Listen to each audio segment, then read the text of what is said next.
All right, we're verifying we're where we need to be in the various pages. All right, to my knowledge, everything looks good, so I think we're ready to go. This will be our last class for the semester for our time here with FBI. We will pick back up here in late January, as we usually do. As of this time, we're not sure what we're going to do for that next class. So I can't give you any info about that, but as soon as we know, we will pass that information along. Like I said, that's a good 2 months away, 3 months almost, before we have to make a decision there. So we'll have to see how things progress between now and then, and hopefully sometime around the first of the year, right before then, we'll let you know what our plan is of FBI, and we will figure out what that is and what we're going to do. Whether it's virtual or in person, we'll probably maintain the virtual aspect, and we will broadcast our class that we do on Tuesday night because we're going to finish this Old Testament survey. Tonight, we're going to get through, hopefully, ideally, we'll get to Esther. If we don't get that far, that's okay because we're at a good stopping point no matter where we are right in here. So that's what we're looking at. We're beginning tonight in First Chronicles. So we're beginning there at First Chronicles. Like I say, we're going to shoot for Esther. That's 5 books to try to get through. Some of these books are not going to be too hard to get through, so maybe we can do that. If we don't, it'd be okay. We'll pick those up next quarter or next semester, and we'll finish them up then and move on into the rest of the Old Testament.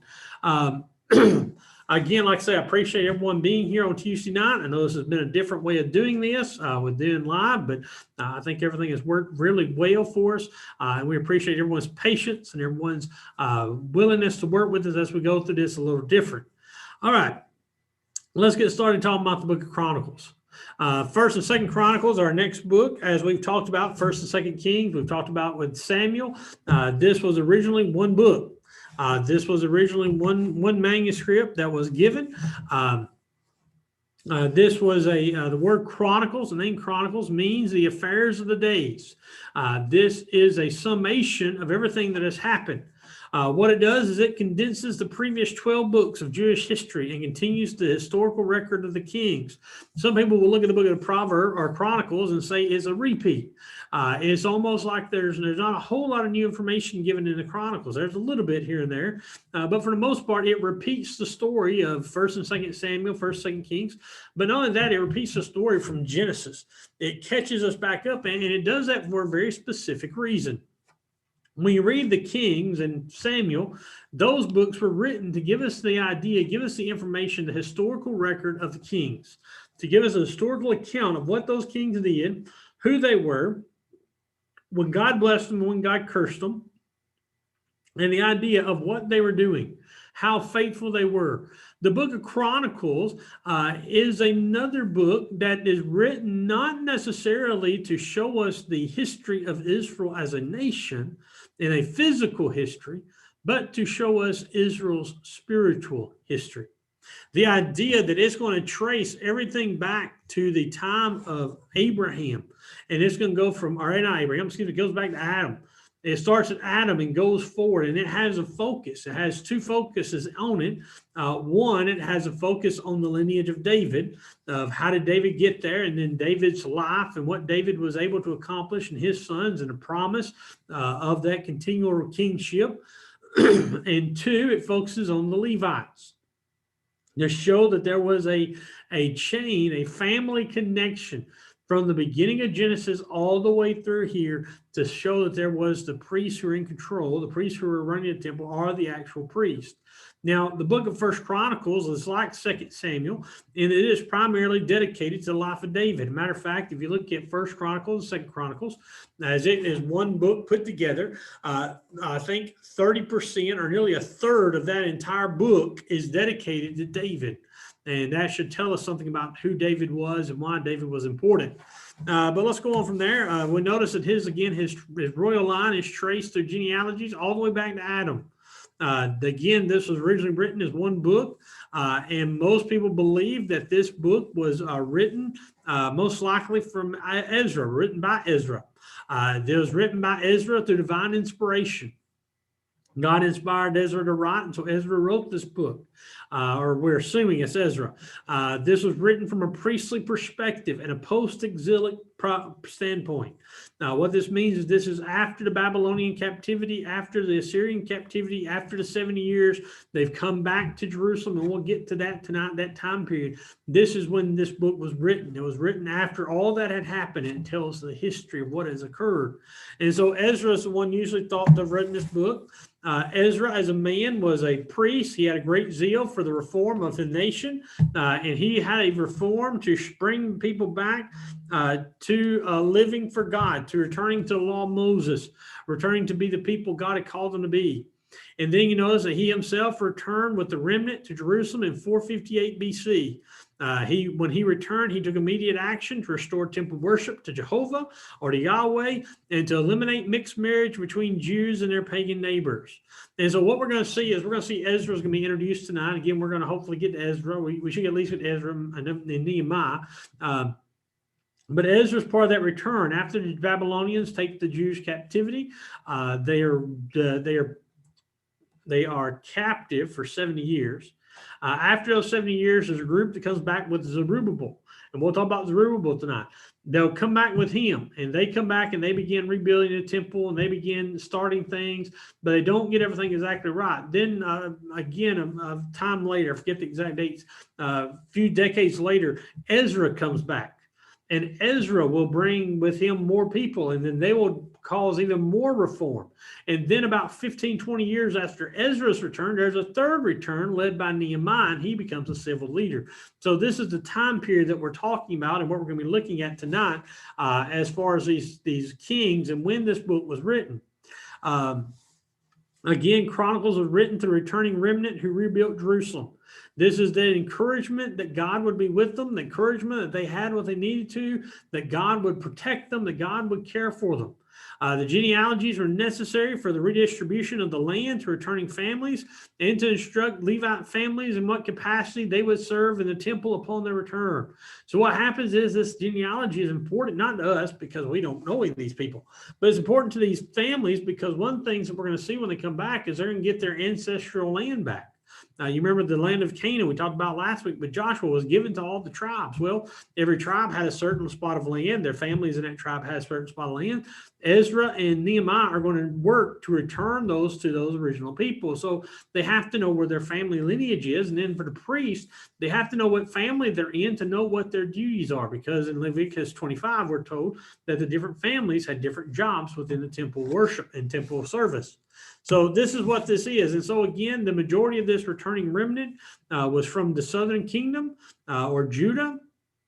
Thus, their patriarchal heritage was more greatly emphasized, meaning they focused on Judah, not the other 10 or 11 tribes, because Judah was the main one. Again, the other 10 focused on Judah and on Levi, because those are the main two come back.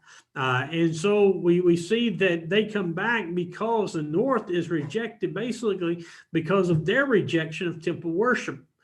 They rejected temple worship in Jerusalem. They built their own temples. They eventually went to their own gods, and God turned away from them. Again, we talk about with the kings. There was no good kings in Judah or in Israel. There were a few in Judah, I believe 8, but there were no good kings in Israel that reigned, that God calls good.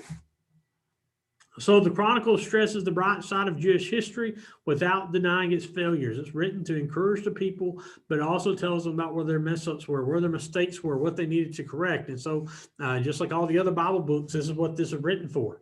Upon Israel's return from exile, they needed to realize they were still God's children of the covenant, and captivity had not destroyed God's purpose for them as a nation. God still had a plan. God was still in control, and therefore they need to realize that, they need to see that, they need to follow through with that. It also subtly points to the promise of the son of David, the Messiah, that son that was sitting on that throne forever.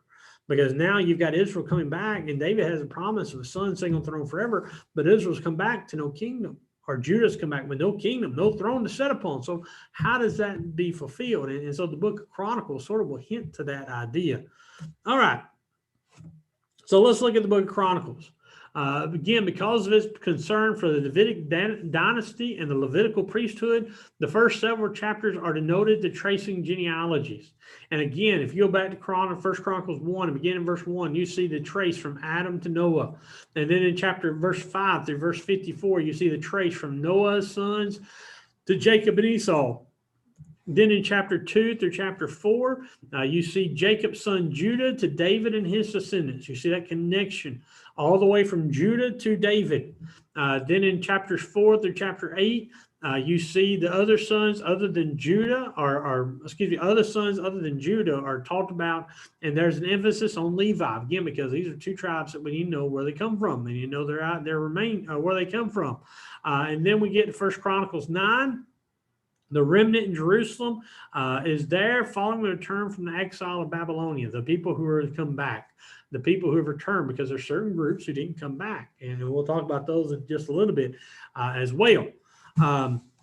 Again, I said a minute ago, after chapter 9, chapter 10 begins to focus on King David. Again, about 30% of the book of Chronicles is talking about David. And this is both books, 1st and 2nd Chronicles together, not just 1st Chronicles. It focuses on David, 30% of it. And especially David in his work, especially in Jerusalem and in relation to the worship of God. And so we get in chapter 10 to first part of 11. After Saul's death, David is made king over Israel. And after that, he captures Jerusalem. Again, this is something we sometimes take for granted when we look at Bible history. We think about Jerusalem, we think about the Jews, that's where they live. Well, it's not until David's time. It's not until David is king that Jerusalem becomes the nation, the capital. It's not until David's time that David captures it. And that's when God says that's where he's going to dwell with his temple. 1 Chronicles 11 through chapter 12 gives a list of David's loyal servants. Then 1 Chronicles 13 to chapter 16 talks about David and his mission to bring the Ark of the Covenant to Jerusalem. Then chapter 17 discusses that although he has denied his desire to build a temple at Jerusalem, God makes a special covenant with him. Again, that covenant that he would always have a descendant sitting on the throne of Israel. And if his sons and grandsons were as obedient as he was, then they would always reign on that throne. And again, this is the same promise that Jesus is going to be connected with.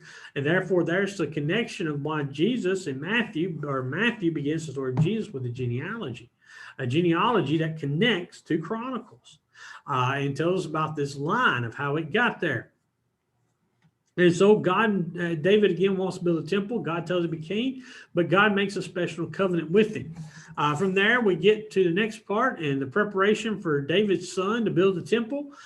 We see David do a couple of things. In chapter 18 through chapter 20, David will consolidate the nation's strength. He will get the nation in line. He'll get the nation where it needs to be, and he will get it more powerful. The second thing he does is he takes an unauthorized census. He takes a census that God didn't command him to do. And this is viewed by God as David trying to find out his own strength rather than trusting God. He wants to know the power of the nation. And so David suffers for this census. Then in chapter 22, we see David makes preparations for the building of the Lord's house of worship. David may not be the one who's going to build it, but David's going to bring all the material and all the things he can to Solomon, so that when Solomon is ready and Solomon starts the temple, to build the temple, he's going to have nearly everything he needs before he even begins, before he has to get anything. Then chapters 23 to chapter 26, we see David organizing the priests and the Levites. He begins to lay out their plans, what they're going to do, their services, what their jobs are, and so forth and so on. And then chapter 28 through chapter 29, we see David's farewells and his death. So you can see the book of Chronicles is very compressed, very much just genealogies, the lineage, tracing through and showing where all this connects, talking about what David has done. And again, the idea that David has done these things, and therefore the Jews are still the Jews, they're still the people of God, and therefore David did it. Therefore, they can look to this same hope and have this same assurance. The next one we're going to look at is the book of 2 Chronicles. 2 Chronicles is, again, a continuation from 1 Chronicles. It's written from the post-exilic view. It is a supplement to Kings. It recounts the fall of David's dynasty from Solomon to their exile. And again, because the returning remnant was primarily from the southern kingdom, this history follows their connection to the patriarchs. Again, it focuses on Judah, not Israel. Again, we talked about that earlier. This depicts a central role of worship in their lives and God's promises fulfilled. And the temple symbolizes God's presence with the people. Prominence in this book is given to Judah's godly kings and the prophets, those who obeyed God and those who followed God and were his servants. Second Chronicles ends with Cyrus of Persia's order to rebuild the temple. We'll talk about that when we get there. Then they were to resume their divine institutions as if captivity had not interrupted them. Basically what happens is that Cyrus comes into power. He's the one we talked about last quarter in Daniel. He's the one that comes into power at the end of Daniel's life. And he comes into the Persians. He's from the Persians. They defeat the Babylonians. And he basically tells all the people that Nebuchadnezzar had captured to go home, go back to their region, rebuild their temples, rebuild their houses of worship. Take all the temple things, all the temple belongings that Nebuchadnezzar had taken away and give them back to your gods to gain favor with them. And again, the idea is given that Cyrus does this for everyone, every nation, not just the Jews. Then you see again, the other idea of Chronicles is words of the prophets have been fulfilled, especially the prophet of Jeremiah, where Jeremiah speaks from the word of God that there'll be 70 years in captivity. And again, you look at a timeline when Babylon comes the first time to when Cyrus comes to power, there's 70 years. And then finally, the restoration has been prophesied as fully as their exile. Meaning that God has said from the beginning that just as they were going to be taken away, they were going to come back. And again, this is that remnant prophecy we talk about sometimes, that there will be a remnant left behind. Although God's people will suffer, God's people will be taken away, they will still be able to return. There should be a part, a section that will be able to return back to God and return back to Jerusalem and to Canaan. So let's see about the books of 2 Chronicles. Beginning in chapter 1 of 2 Chronicles, we begin at the death of his father. Solomon establishes himself as king. Chapters 2 to chapter 5 discusses Solomon rebuilding the temple.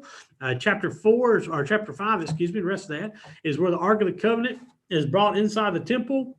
Chapter 6 and 7, the temple is dedicated to God. Chapter 8 and 9, Solomon achieved great fame and wealth in the course of his reign. So we're told about Solomon and what he has accomplished in his life. The next part of the book is beginning with the sons of Solomon, the next lines of kings.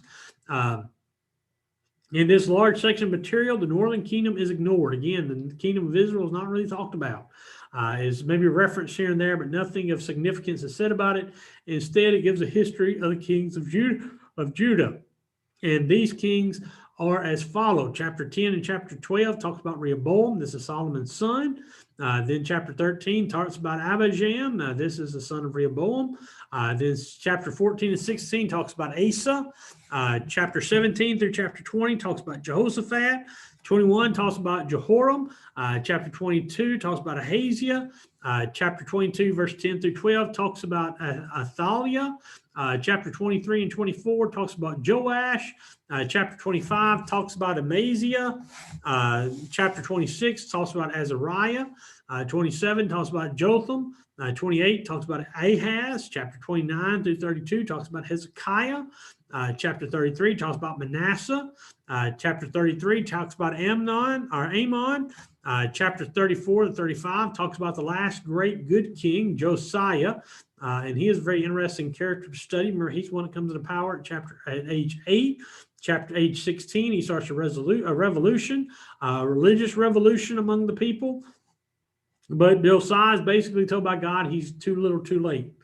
He did great things, but it's too late. The die's already been cast. The things are already set in motion. There's nothing he can do to stop it. But God says he will not allow Israel to fall during his time.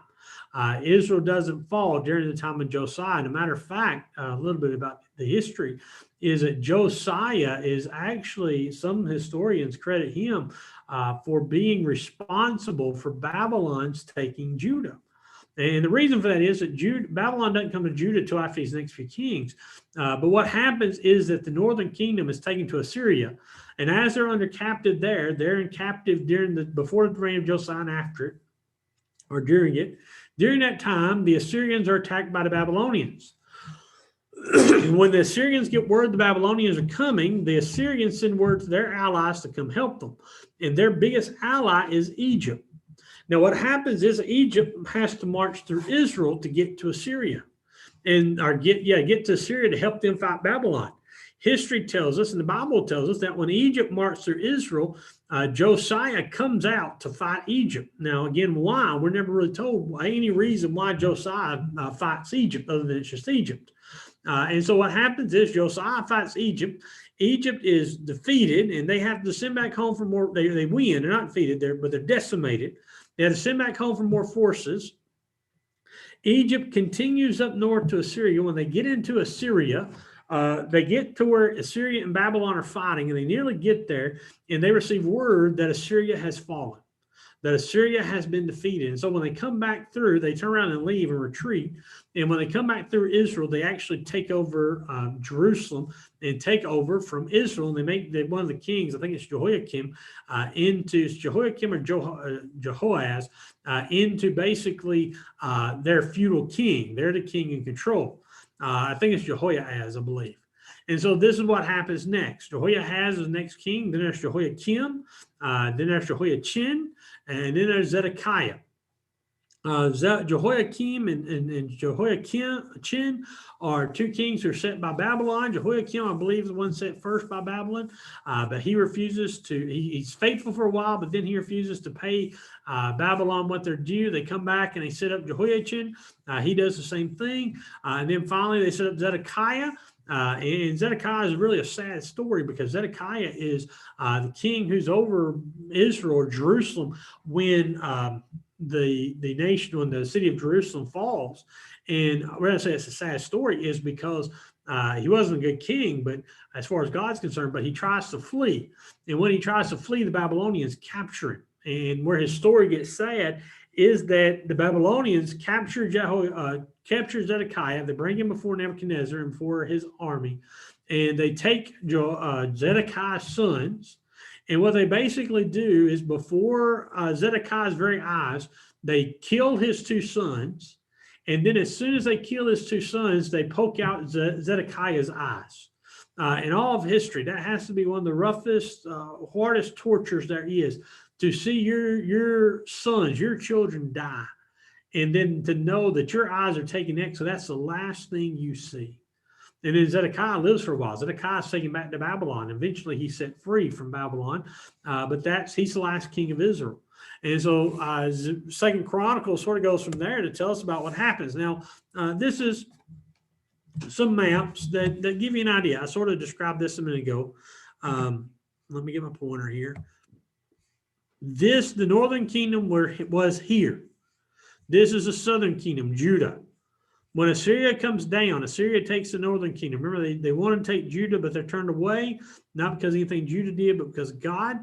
And so the Assyrian Empire is huge. Let me show you this. No, I don't have that. So the Assyrian Empire, here's where Jerusalem is, this little area. The Assyrians were up here. What happens is the Assyrians are attacked by the Babylonians. The Babylonians are over here. This is the Median Empire. The Medes, we're about to talk about them in a minute. But then the Babylonians, they come across and they come up to Assyria. Remember that I told you the Assyrians were fighting the Babylonians. The Egyptians were down here. The Egyptians were marching up here to to come to aid them. But Josiah interferes with that.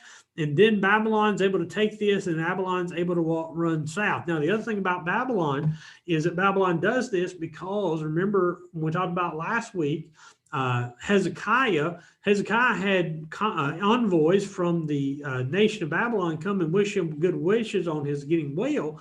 And remember, he showed them the temple and all the glory and all the wonder there. And so the Babylonians remembered that. And so when they begin this reign of conquering, they come down to Jerusalem. And that's why they come after Jerusalem, because they know what kind of riches are there. But after the Babylonians come into power, you have the Medes and the Persians coming in. As I said, the Median Empire was right here. The Persian Empire was over here. These two empires gathered together, and they begin and they conquer. You notice that the Babylonians didn't get down into Egypt, but the Medes do. The Medes were an empire they could never conquer. And so what you see when you look at these nations is you see Babylon was a little bit bigger, was big, but not totally big. And then here you have the Medo-Persian Empire was even bigger. And then this leads us to the Grecian Empire, who's going to come from here. And that's eventually going to lead us into the Roman Empire, who captures all this and beyond, and they get the biggest empire of all. The reason they were able to get the biggest empire was because they were the last ones in that line. So they just took what the other people had and just added on to it. But this is what we're at. And again, we're a little bit ahead of ourselves there. When Judah comes back, this is some of the satraps that are there. This is how their land is divided up. Again, you see Judah, Samaria, Gilead, Ammon, Moab, the Edomites, the Phoenicians are up in here, Galilee. So this is how they were divided up. And this was the areas that they were given. Again, they returned back, but they were not completely done, or they weren't completely free. So what happens after Babylonians in 536 BC, Cyrus sends out an edict.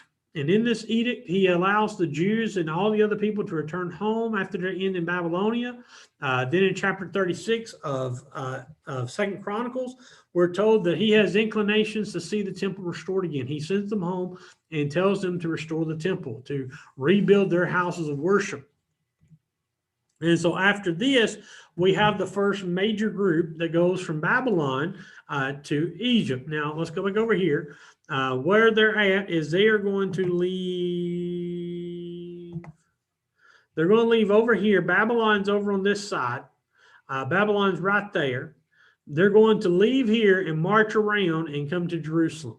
They're going to go all this way around. So they're going to make a pretty good trip when they go back home. But this is what they're having to do. And this is why this is such a significant thing they do. And that's what we're going to see what happens next is covered in the book of Ezra. Now, let's talk about an introduction to Ezra before we get to the actual discussion of it. The book of Ezra was written through or written by Ezra about 457 to 444 BC. Ezra was a scribe and a priest. He was also the descendant of Hilkiah, one of the priests we read about in the Kings. The return to Jerusalem from captivity occurred in 3 stages. Again, Ezra covers the first 2 of these. The first one in 538 BC, and then his in 458 BC. So you see this gap of when they were able to return. Chronologically, the book of Esther occurs between the first and second return.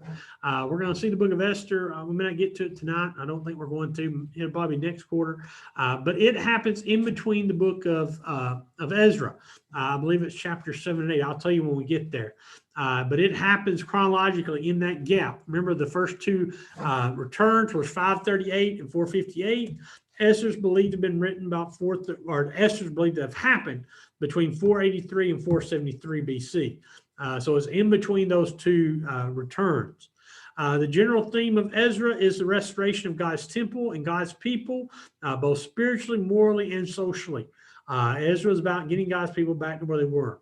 Again, this took place under the Persian rule, which tended to want to merge religious beliefs into one. Again, this posed tremendous temptations to God's people, now called the Jews, to establish and maintain purity as a nation.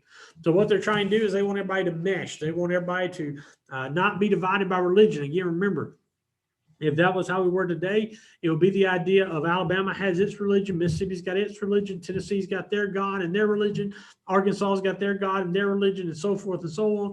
You can imagine the headaches there, and even the cities have their own gods. So what the Persians want to do is they want to unite everyone under one common goal, one common God, to worship as many gods as possible and to make all these gods happy. Well, this is a problem for Egypt or Israel because they worship the one true God. And this is also the beginning of the Israelites being called Jews. This is beginning of the time when the Jews are no longer called the Hebrews or the Israelites, they're called Jews. And again, the word Jew, basically, from my understanding, means from Judea. We see next that God fulfilled his promise to Israel through Jeremiah the prophet, that the captivity only lasts 70 years. And again, you look at that time when they captured him. They captured Israel again in 606, and again it's 538 when they are released. So that 70-year period is falling right in that time. And then in 539, God allows Cyrus, king of Persia, to conquer Babylon. Then God also provided that one of Cyrus's first public acts as king over Babylon was to encourage God's people, the Jews and others, to return to Palestine, rebuild God's temple. What's interesting about this king is that almost 200 years earlier, Isaiah had prophesied that Cyrus will be God's instrument for freeing his people and initiating temple restoration.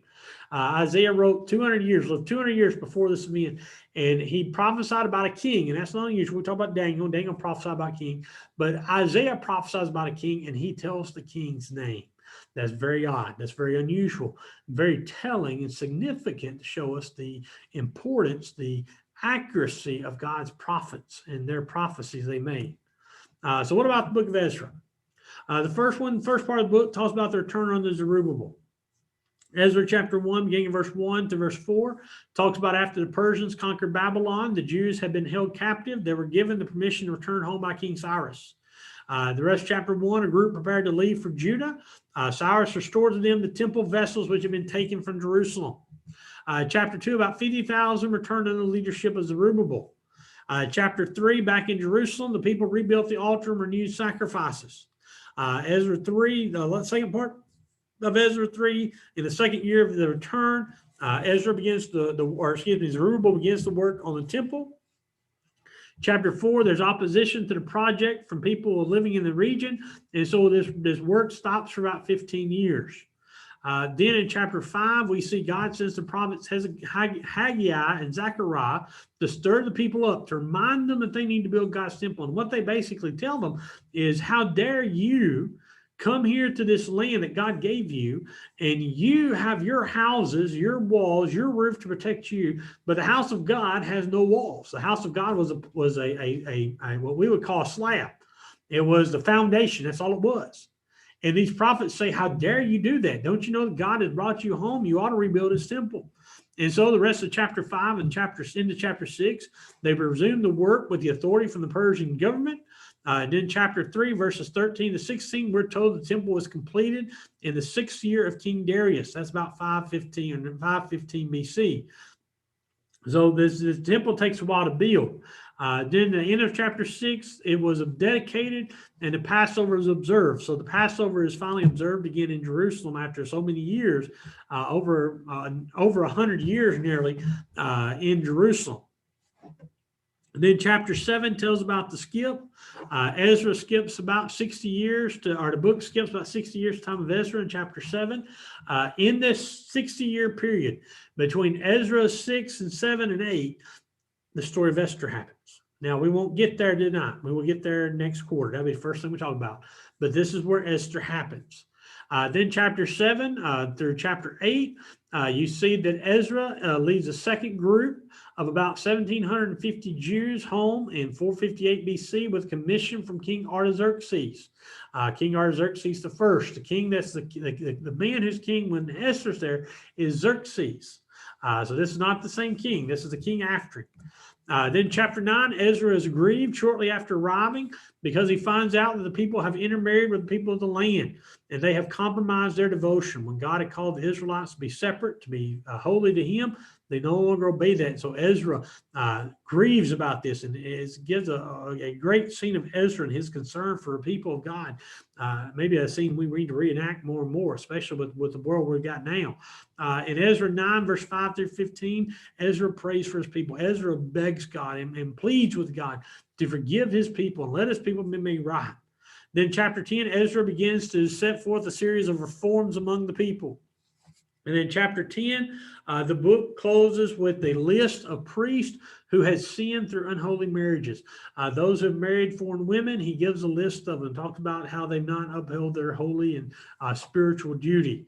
Then the book of Ezra ends and leads us into the book of Nehemiah. And again, this is where we'll get through 9 and we'll be done. The book of Nehemiah was written approximately 430 to 420 BC. And it's most likely written by its main character, Nehemiah. Nehemiah serves as a cupbearer for Artaxerxes I, and he serves 2 terms as governor of Judah. Now, you'll notice that Artaxerxes, we talked about him earlier. This is the same Artaxerxes who sends Ezra back earlier. He's still king at this time, and he sends Nehemiah back. And not just send Nehemiah back, he sends him back as governor. This book covers about a 20-year span, and it is a sequel to the book of Ezra. It follows up that story. Ezra had gone to Jerusalem in 458 BC as a spiritual reformer. Nehemiah led the third and final expedition to Jerusalem from Babylon 13 years later. So 13 years passed between these two trips back. And Ezra went back for spiritual reformation. Nehemiah goes back for physical and political reformation. He goes back to reconstruct Jerusalem. Specifically, we know him for rebuilding the walls. The written history of the Old Testament ends with the book of Nehemiah, about 400 years prior to the birth of the Messiah. As far as history books go, technical history books in the Hebrew Bible, this is the last one. As a matter of fact, some ancient Hebrew scripts have Chronicles, Ezra, and Nehemiah as one whole book, one book compiled together. And there's some good reference to think about that as one book because it continues that whole story. But this is a follow-up to Ezra. Nehemiah emphasizes God's faithfulness to his people through his own dedication and zeal for God's work and his belief in the power of prayer. Ezra is a man of prayer. We'll see that 3 or 4 times in this book. And Ezra gives us a great example of being people of prayer. All right, let's talk about the book of Nehemiah. Nehemiah chapter 1 talks about Nehemiah and his report in 445 BC that Jerusalem is in a bad condition. Remember, he's a cupbearer for the king. He goes in before the king. He has a long face, a sad face, and the king asks him what's wrong. And see, the problem with that is that during their time, if you did anything to upset the king could have you executed. If you went in and made him sad or made him upset, he would have you killed. So this is a major thing for Nehemiah. Nehemiah sort of acts like he thought he hit it better. And he asks the king says, what do you want to do?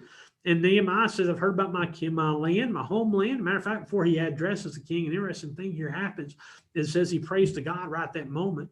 He prays to God to be with him. And then he tells the king what's on his heart. And the king says, you can go back. Go back to your city. He says, but go back, rebuild the walls of your city, rebuild the city, but you've got to come back. You're basically, he's too good of a cupbearer. He's too good of a friend to Artaxerxes is what it is. And so Nehemiah goes in the last chapter 2, he goes back to the city. He finds the city in terrible despair. In chapter 2, verse 17 to 20, he determines to rebuild the city walls. Chapter 3, he formulates a plan. They're going to each build a section of the wall that's near their homes. And the reason for that being is if you've got to rebuild a wall, what better place to build it than by your house, because you won't say make sure your house is the most protected. In chapter 4 to chapter 6, we see Nehemiah's plan is hindered. It's hindered, one, by hostile neighbors. In the rest of chapter 4, chapter 5, it's hindered by his own people. Chapter 6, there's even a plot against Nehemiah, plot for Nehemiah to hide and go into the temple for safety, but Nehemiah refuses to fall for it. Then in chapter 6, verse 15 to 19, Nehemiah leads the people to complete this monumental task in less than 2 months. Less than 2 months, they rebuild the walls of Jerusalem. They rebuild those walls. It's 50-something days it takes them to rebuild it. Then chapter 7, the first 4 verses, he appoints men to be in charge of the city's government.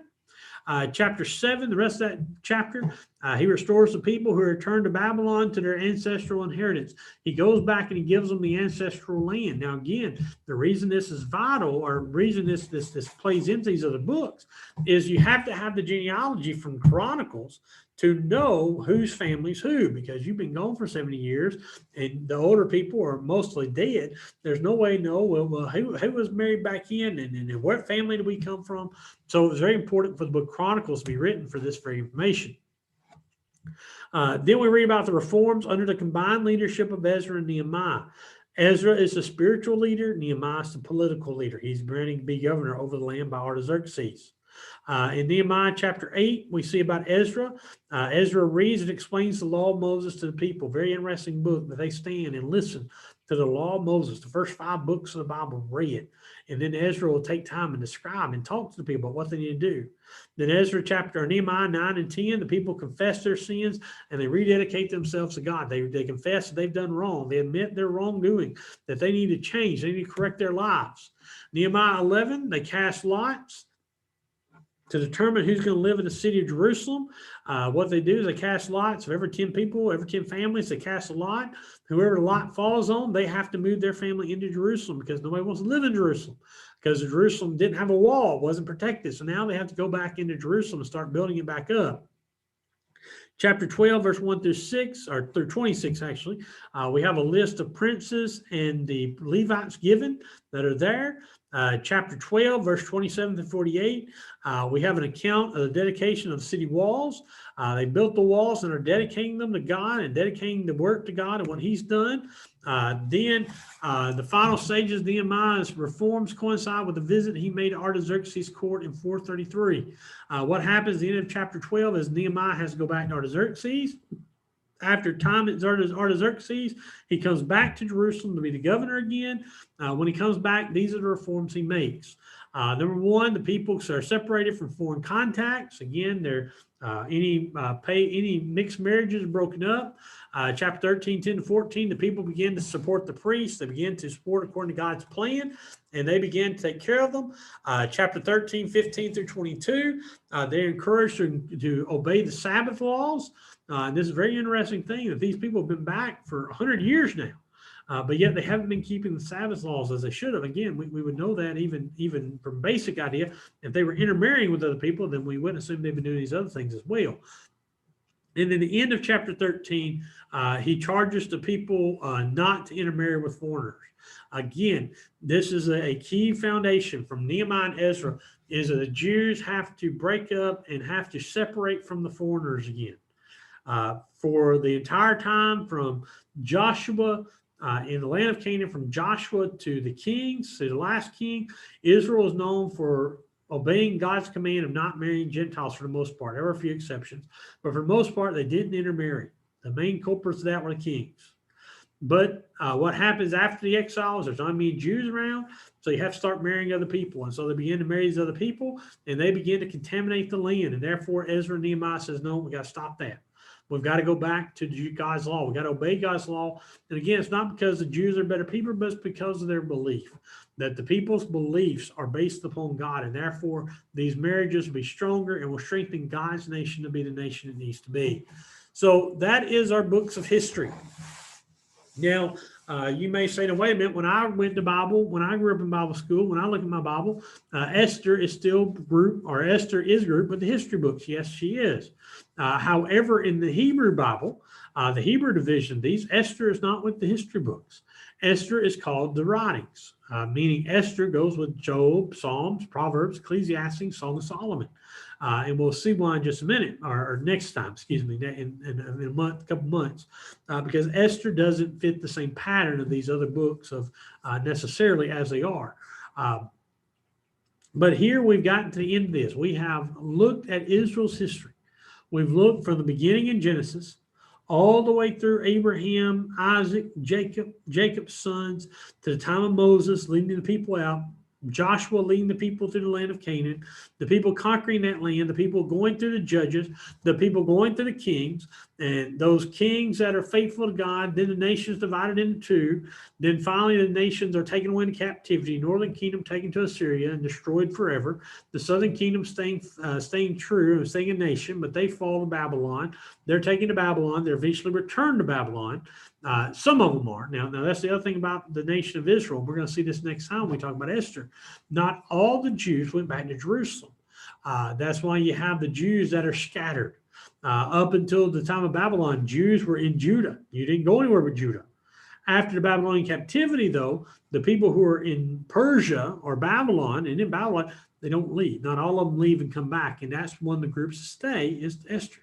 We're going to see Esther and Mordecai are part of the groups who stay in Persia. And we're going to talk about what the significance of that is. But anyway, we see about the groups who come back in three groups, Zerubbabel, Ezra, Nehemiah. Those are going to be important next quarter because next semester, and when we get into the prophets, there are going to be prophets who prophesy about Zerubbabel. There are prophets who written during the time of Zerubbabel. There's prophets written during the time of Ezra. There's prophets written during the time of Nehemiah. And when the people come back, and we're going to see that. Part of the prophets are written before the captivity, and a big part of the prophets is written after the captivity. So it's very important that we have this, and this is why I want to get here is for this quarter, is we need to have this basic idea of the history so we can understand the prophets, so we can see where they fit in this problem, in this pattern. And that's what we're going to do next time. When we begin talking these books, we're going to go back and say, okay, here's where this book occurred during this time with these kings or these people, and help you understand this a little better. But for tonight, that's all that I have. I appreciate you so much joining us this quarter. I know this has been a whole different ball game. It's watching this online. As I said earlier to begin the lesson, I don't know what next year's going to hold. I don't know what we're going to do yet. As soon as we know, we will send out information and we'll figure that out.